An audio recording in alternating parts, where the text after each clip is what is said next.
tensions continue to escalate between the State of Israel and the Arab League. Even their potential close, almost close, getting there in terms of alliance, like Saudi Arabia. And of course, the annoying neighbors, Jordan or UAE.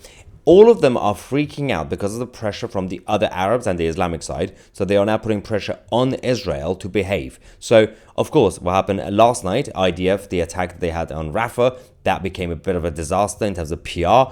So even Netanyahu is now doing an investigation on to see what exactly happened with the IDF orders. And obviously all the casualties that we had in the camps in Rafah. Having said that, this goes back to the negotiations between Israel and Saudi Arabia. Saudi Arabia have been defending Israel against the Iranian regime and all the other nutters. Good.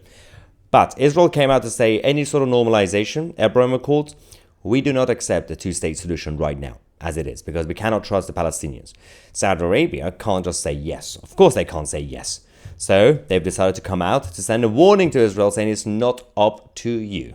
Because Israel doesn't get to decide whether or not the Palestinians have a right to self-determination. This is something that is enshrined in the United Nations Charter. It is something that is enshrined into international law.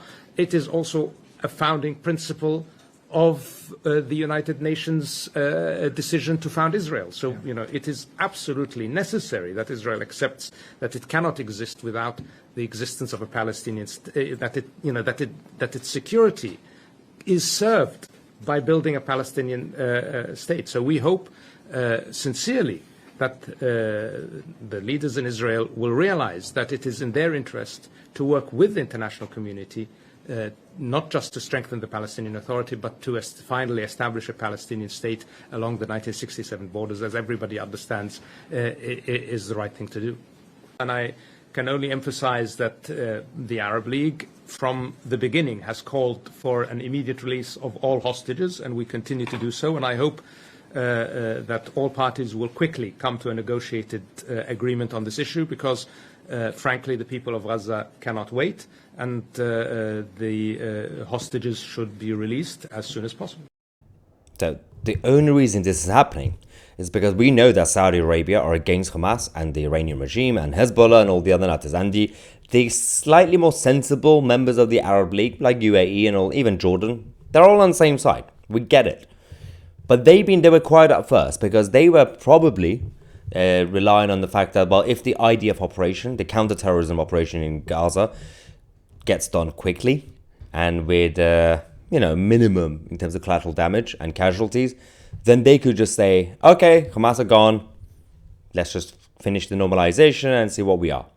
But the mission in Gaza became very complicated because of the tunnel networks and the booby traps, and of course the hostages that could be used at any moment as human shields, and they continue to find the dead bodies of the hostages, and of course the civilians as well being used as human shields.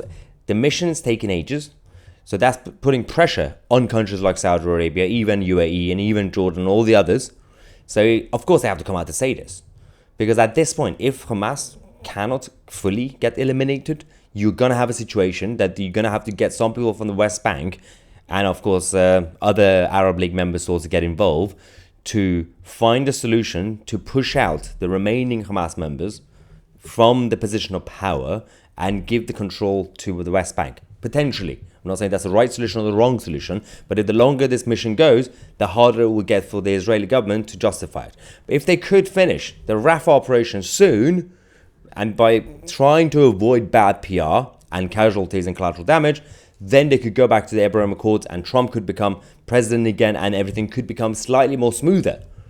But it all depends on how long this whole operation lasts.